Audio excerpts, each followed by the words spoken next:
What is going on, ladies and gentlemen? Thank you for joining us here today on our first episode of Four Ladies A Gent, where we have four beautiful ladies in the room, joined by yours truly. Happen to be the only guy, but we'll look over a little bit.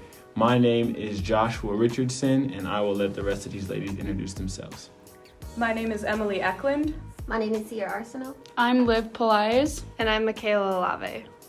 So, as you heard it, we have a room full of completely different perspectives. I'd say probably the ladies probably share some different opinions than mine for obvious reasons, but we're going to go ahead and topple a couple different topics today, and we're just going to go ahead and kick it off with gender discrimination. I know that this is something that you guys probably deal with more so than I, and I'll just kind of open it up to the room. Is this something that you guys have dealt with? I definitely think that it's prevalent, and there's just like a lot of minor things that a lot of women overlook as just writing it off, like small little comments or like in the workplace being overlooked. Have you ever experienced, Josh, any gender discrimination? I feel like I haven't necessarily experienced a lot of gender discrimination because a lot of the areas where I'm at, are male dominant areas.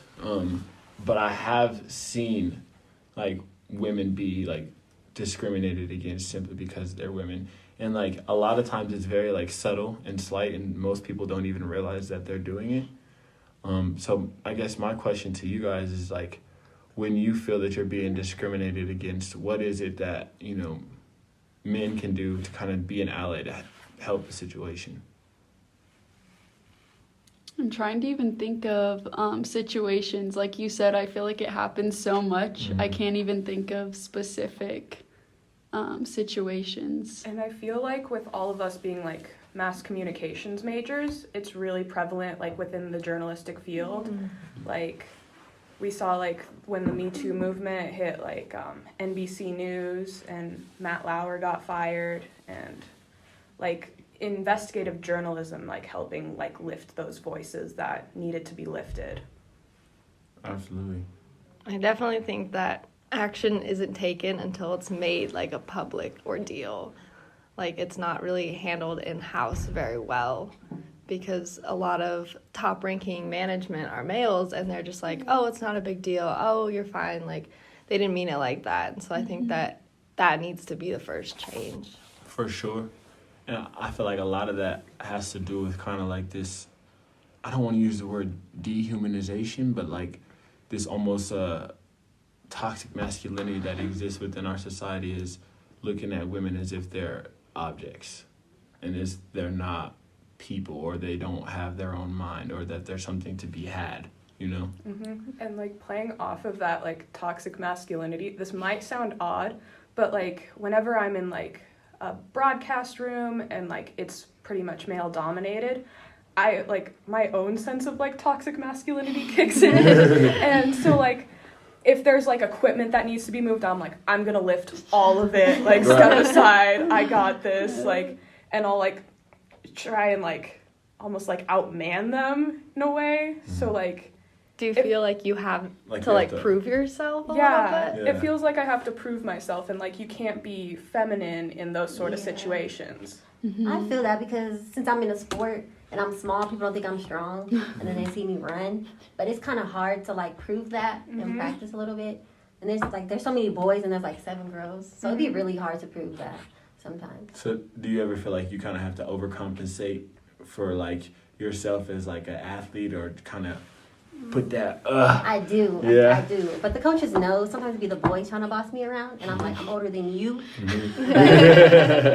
Who are you talking to? Yeah, like I know what I'm doing. I've been here longer than you. For sure. No, I feel you. And then kind of on that to shift topics, is you mentioned kind of being around in male dominated areas like athletes and sports like that. What are some of the kind of things that, not even romantically, but just like friendship-wise, just on a human-to-human level, that are just kind of some of your biggest turnoffs when you meet new people? For me, it's just like people thinking that they're better than everyone else, and like just putting other people down, or just having like such a huge ego. Like I love when people are confident, but like men specifically, there's a lot I know where it's like right when you meet them, they're just kind of like belittle you or like make you feel like you're smaller than them. So that is a huge turnoff for me. But that like goes with women as well. Yeah, either for sure. way. For sure. I've definitely had a lot of, we'll say, growing up to do in the last couple of years. Anyone who meets me will tell you I have a super big personality, and kind of having to like not reel it in, but kind of just understand that not everybody is like gonna mesh well with your personality. And like even in you having like such a big personality, like you have to give other people's personalities who might not be as big as yours room to feel like they're wanted and they're safe, and that you're not just gonna take over the whole fucking room and they can't do anything, can't say anything. 'Cause that's not a fun situation to be in. But no, I definitely agree with you, because like especially, and for me honestly, biggest turnoffs are people who are just knowingly like mean. Like I don't really know how else to like explain it, but people who are just like why are you being an asshole? Like there's no reason for you to be an asshole, and it's just like no part of me can understand where that logic like connects in their head.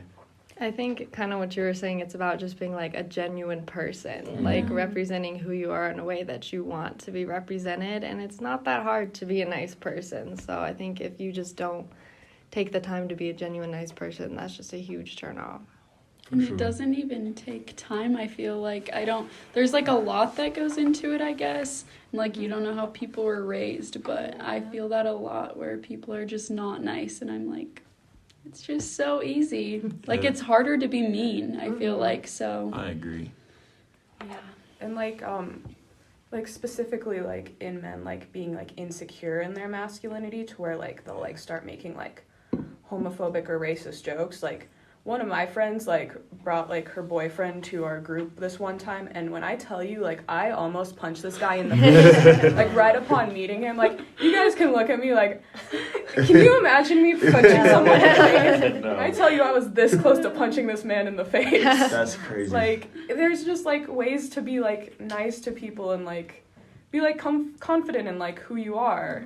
Yeah, still show your personality, but just without belittling others. Yes. It's not that hard to not be an asshole. Yeah, for sure. And on the male side of things, kind of speaking on that situation, is like I feel like a lot of times like males get into situations where they feel kind of like the same way you guys do when you feel like you have to prove yourself around like men, you know, and you guys are women, so imagine how men feel when they have to feel like there's this machismo and they got to be this super badass, super cool, never phased like person all the time, and it's never like it can never be off.